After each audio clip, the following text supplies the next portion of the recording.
So, on our way to Davao today, kala ko, hindi hinto yung ulan. It was raining all night, heavy.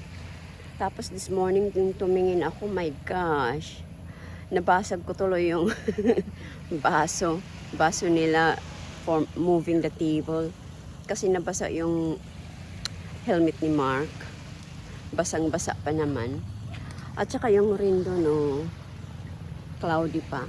Kaninang umaga kala ko hindi hihinto kasi super dark. Dark ng sky. Yeah. It's nice to stay here but we must go on. Davao kami kasi papalitan yung gulong nung motorbike. Kahapon we had a good time kahapon. Super init.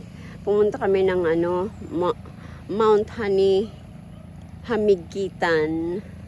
It was nice place for lunch. Well, magla-lunch sana kami doon kaya lang wala raw yung yung cook nila.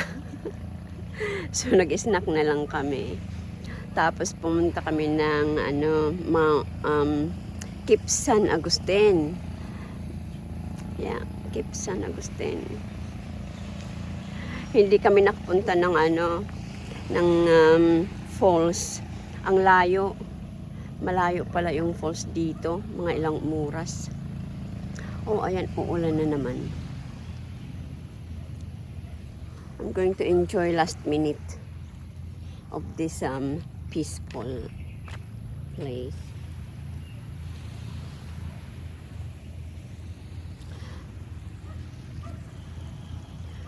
Parang ang tahimik dito kasi parang siya, parang sa amin, parang Iraya, kumbaga. Very far from the town. Wala ngang petrol station around. Ang layo ng petrol station, mga 1 oras siguro yung town nila na may petrol station. Super tahimik, hindi marami ang bahay. Malayo talaga sa town siya. Kaya puro beaches, hindi marami ang tao sa beach. Siguro mga dayo yung nagbi-beach dito.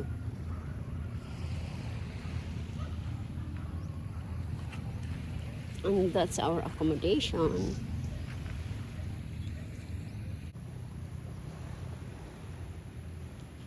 Daming rocks dito.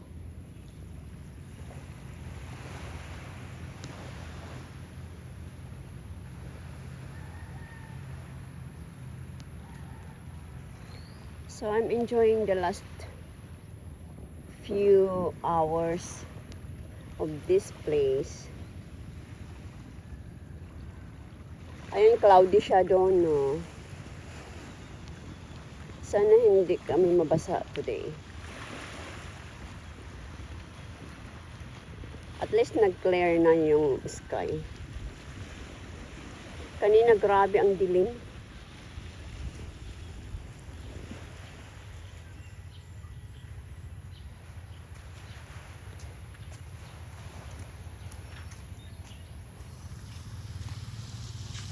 Yan ang place.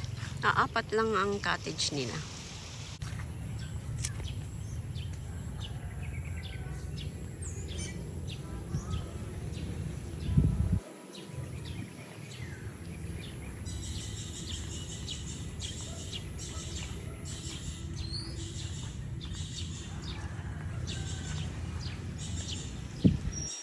Tapos may mushroom na tumutubo. That's overnight. Wala yan kahapon.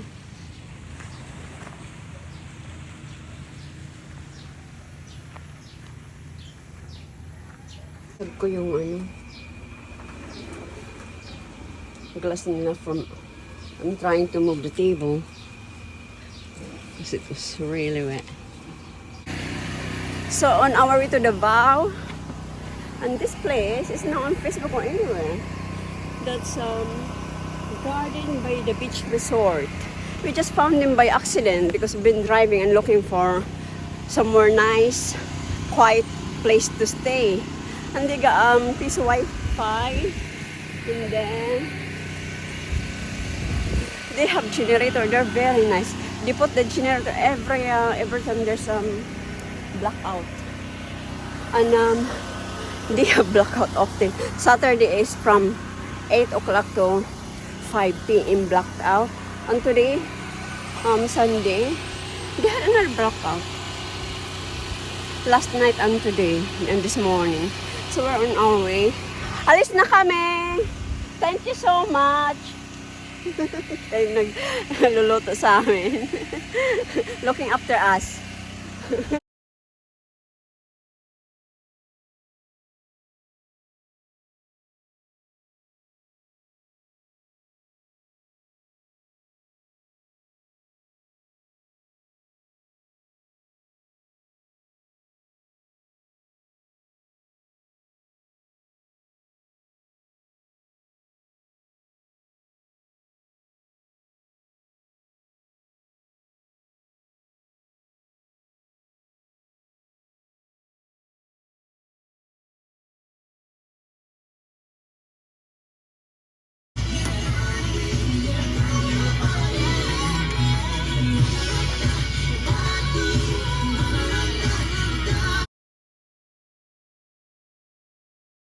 That halo-halo. It's not watery. That's a big hello, isn't it? That's 150. Overload halo-halo. Is that what it is? Yeah, that's what it's called, overload. Sweet From corn. from Burns halo-halo and dessert restaurant. That's something I find difficult to understand in the UK. Sweet corn in there as well as beans and cheese, ice cream. There's cheese in Beans? it. Cheese. No, that's Mango. dessert. Like, what do you call it? I can't remember what it's called. You can buy them in the supermarket. I used to buy them, but it's different taste. Leche flan? Leche flan. Oh, That's so the one. egg Egg. custard. Yeah, that's leche flan. It's similar to egg custard, but these are nicer, creamy because it's full of yolk. Yeah. Yeah, And they use condensed milk, don't they? condensed milk and Evaporated milk. yeah. So this is a nice restaurant. They got plenty of desserts there, mostly desserts. Well worth a stop on the loop. Yeah, With mango shake as well. you see. Yeah. It's rainy day today, but it's nice. It's not too hot. It's not really raining, isn't it? It's just cloudy and some shower. Got some rain, haven't we? Yeah, My feet and my legs are soaking. is it?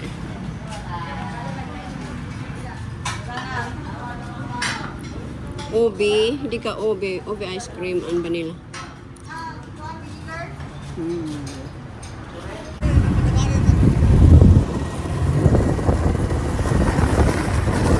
If you want to know where this